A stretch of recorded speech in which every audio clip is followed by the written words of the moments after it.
नीती आयोगाला 10 वर्ष पूर्ण झालेत ना. 2015 मध्ये स्थापना झाली होती. मग नीती आयोग 10 वर्ष पूर्ण झाले म्हणून 1-2 वर्ष त्याच्यावर क्वेश्चन येण्याचे चान्सेस आहेत. या वेळेच्या मेन्समध्ये किंवा पुढच्या वेळेच्या मेन्समध्ये 1-2 वर्ष रिलेव्हन्स राहते. कोणत्याही संस्थेला 5 वर्ष, 10 वर्ष, 15 वर्ष कंप्लीट झाले, 15-20 वर्ष असे 5-5 वर्षाच्या टप्प्यांमध्ये की ते एक्झामसाठी इम्पॉर्टंट होऊन जाते. So NITI Aayog as a think tank of the Indian government completed 10 years of tenure in this context, discuss its role.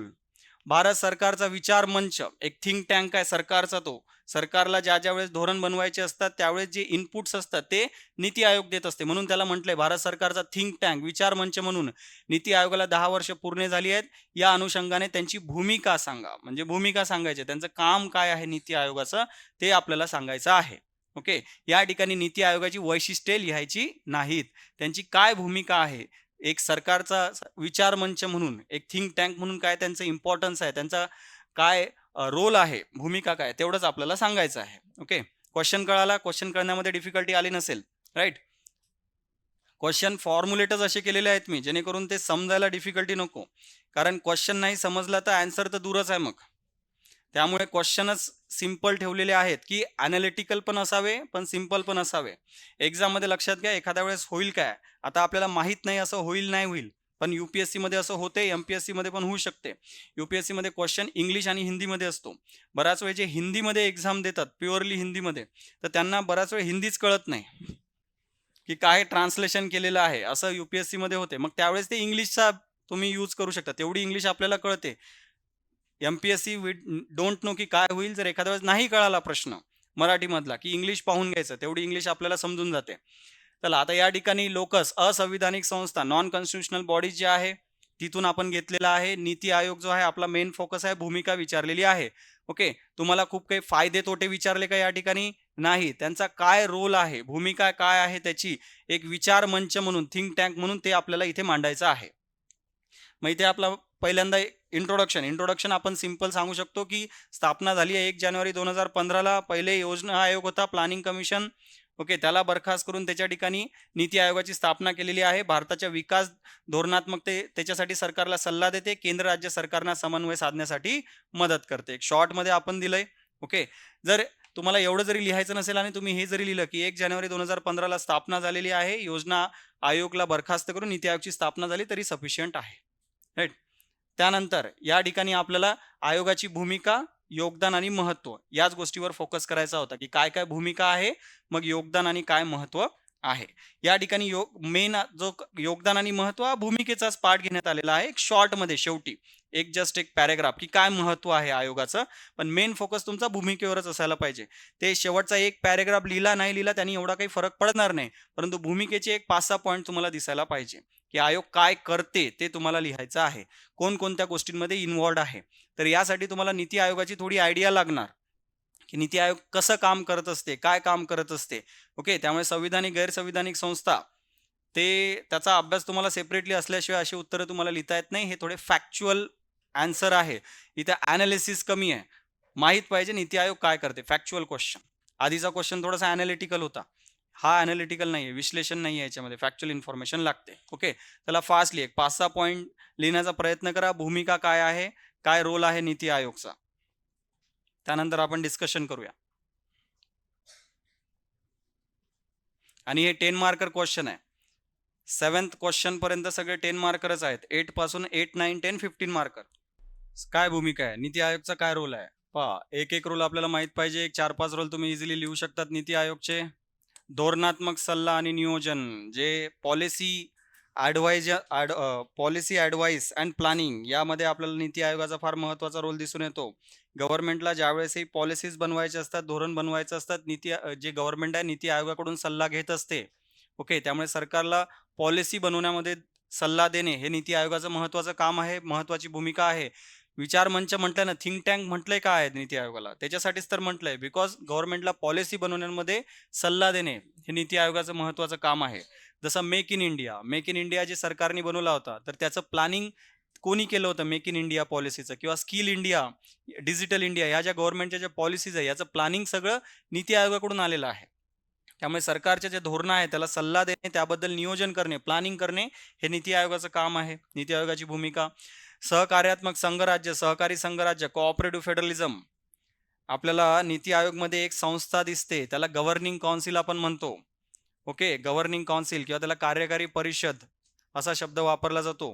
Governing council ही नीती आयोगाचीच एक सब बॉडी आहे, ज्याच्यामध्ये प्राईम मिनिस्टर, प्रधानमंत्री अध्यक्ष असतात, सगळ्या राज्यांचे मुख्यमंत्री सदस्य असतात.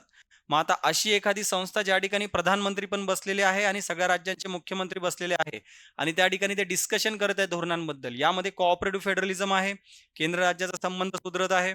ओके, त्यानंतर रिजनल काउन्सिल सुद्धा असतात, ज्याला प्रादेशिक परिषद आपण जे म्हणतो, रिजनल काउन्सिल नीती आयोगमध्येच असतात, ज्यामध्ये प्रधानमंत्री किंवा एखादे मुख्यमंत्री त्या रिजनल काउन्सिलचे अध्यक्ष असतात किंवा एखादे केंद्राचे मंत्री, आणि त्यामध्ये सदस्य त्या प्रदेशात, ज्या प्रदेशामध्ये एखादा प्रॉब्लेम असेल त्या ठिकाणी हा काउन्सिल स्थापन केला जातो आणि त्या प्रदेशातील मुख्यमंत्री त्या ठिकाणी असतात.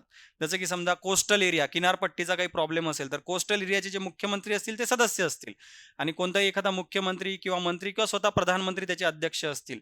एखाद्या रिजनच्या, एखाद्या प्रदेशाचा प्रॉब्लेम सॉल्व्ह करण्यासाठी तो रिजनल काउन्सिलचं एस्टॅब्लिशमेंट केलं जाते. राईट.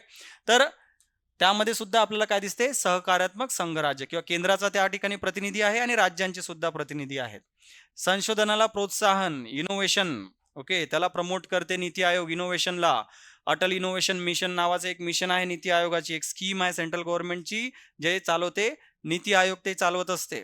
ओके, त्यामुळे जे असे इनोव्हेशन जे आहे, अटल इनोव्हेशन मिशन कशासाठी वापरलं जाते, जे काही एज्युकेशनल इन्स्टिट्यूट्स असतात, शैक्षणिक संस्था, त्या ठिकाणचे जे स्टुडंट्स आहेत त्यांना थोडंसं इनोव्हेशन, संशोधनाला त्याचे प्राधान्य देणे, त्याबद्दल त्यांची ते बुद्धी डेव्हलप करणे संशोधनाची. ओके, त्याच्यासाठी अटल इनोव्हेशन मिशन आहे, ते नीती आयोग चालवत असते. धोरण अंमलबजावणी आणि परिणामापन, एखादी पॉलिसीचं जे इम्प्लिमेंटेशन आहे त्यावर लक्ष देणे. लक्षात घ्या, अंमलबजावणी नीती आयोग करत नाही. नीती आयोग अंमलबजावणी करणारी संस्था नाहीये. अंमलबजावणी नेहमी मंत्रालयच करतील आणि विभागच करतील, परंतु त्यावर लक्ष देणे आणि त्यांचं मूल्यमापन करणे. जसं की आपल्याकडे ॲस्पिरेशनल डिस्ट्रिक्ट प्रोग्राम नावाचा जो प्रोग्राम आहे सेंट्रल गव्हर्नमेंटचा, ज्यामध्ये काही जे जिल्हे आहेत, जे थोडेसे मागासलेले जिल्हे आहेत, तर त्यांच्या विकासासाठी केंद्र सरकारने काढलेली स्कीम, तर त्याच्या पूर्ण अंमलबजावणीवर जे लक्ष देते नीती आयोग देत असते. ओके, ही फॅक्च्युअल इन्फॉर्मेशन थोडी हाताशी लागेल, अदरवाईज मग उत्तर काय होऊन जातात, फार जनरलिस्टिक उत्तर होऊन जातात. त्यामुळे थोडी फॅक्च्युअल इन्फॉर्मेशन द्यायची, स्कीमचं नाव वगैरे तुम्हाला द्यावं लागेल त्या ठिकाणी. त्यानंतर समावेशक विकास, इन्क्लुझिव्ह डेव्हलपमेंटवर थोडा नीती आयोग फोकस करत असते. जसं की आपल्याला माहीत असेल, नीती आयोगाचा एक हेल्थ इंडेक्स आहे. ओके, आरोग्याचा एक हेल्थ इंडेक्स नीती आयोगाचा दिसतो, ज्यामध्ये वेगवेगळ्या राज्यांमध्ये आरोग्याची काय सिच्युएशन आहे त्याचा ॲनालिसिस, मूल्यमापन नीती आयोग करत असते आणि त्याबद्दल सूचना देते किंवा त्याबद्दल ॲडवाईस देते वेगवेगळ्या राज्यांना. आता ऑर्डर तर नाही देऊ शकत, ती ऑथॉरिटीज त्याच्याकडे नाही आहे, परंतु ॲटलिस्ट ॲडवाईस तरी देते. त्यामुळे समावेशक विकास, सस्टेनेबल डेव्हलपमेंट गोल, जो शाश्वत विकास आपले जे कार्यक्रम आहे, तर त्याच्या रिलेटेड सुद्धा एक इंडेक्स नीती आयोगाचा असतो, SDG इंडेक्स. गरिबीचा इंडेक्स असतो, पॉवर्टी इंडेक्स जो आहे, ओके, बहुआयामी जो गरिबी आहे त्याचा एक इंडेक्स असतो, मल्टी डायमेन्शनल पॉवर्टी इंडेक्स, नीती आयोगाचा आपला सेपरेट असतो एक इंडेक्स तो, ज्यामध्येच आपल्याला कळालं होतं की मागच्या वर्षी आलेला, की बिहारमध्ये जी गरिबी आहे 52% गरिबी बिहारमध्ये आहे, तेच केरळमध्ये 0.7% आहे. हा जे आपल्याला पूर्ण जे कळालंय की कुठे किती गरिबी आहे बहुआयामी, ते आपल्याला नीती आयोगामुळे कळालंय आणि तिथे ते सांगतात, सजेशन देतात की या गरिबीला दूर करण्यासाठी काय केलं जाऊ शकते. त्यामुळे सर्वसमावेशक विकास, इन्क्लुझिव्ह डेव्हलपमेंटवर याचा भर असतो नीती आयोगाचा. योगदान आणि महत्व, आता हे झाल्यानंतर जर तुम्हाला वाटत असेल तर थोडासा एखादा पॅरेग्राफ लिहायचा. नीती आयोगाचं योगदान आहे की जेणेकरून सरकारच्या ज्या पॉलिसीज आहेत त्या सर्व समावेशक बनतील. ओके, आणि लोकांच्या ज्या गरजा आहेत, लोकांच्या गरजा ओळखून त्याच्यानुसार धोरणं बनवणे, हे योगदान आहे नीती आयोगाचं. ओके, वेगवेगळ्या ज्या सरकारच्या ज्या स्कीम्स आहेत, चांगल्या चालणाऱ्या स्कीम्स, त्या नीती आयोगातून आपल्याला त्या स्कीम्स दिसतात. जसं की जल जीवन मिशन वगैरे स्कीम्स असतात. ओके, या ज्या स्कीम्स आहे, याचं जे इनपुट आहे ते सगळं नीती आयोगाने दिलेलं आहे.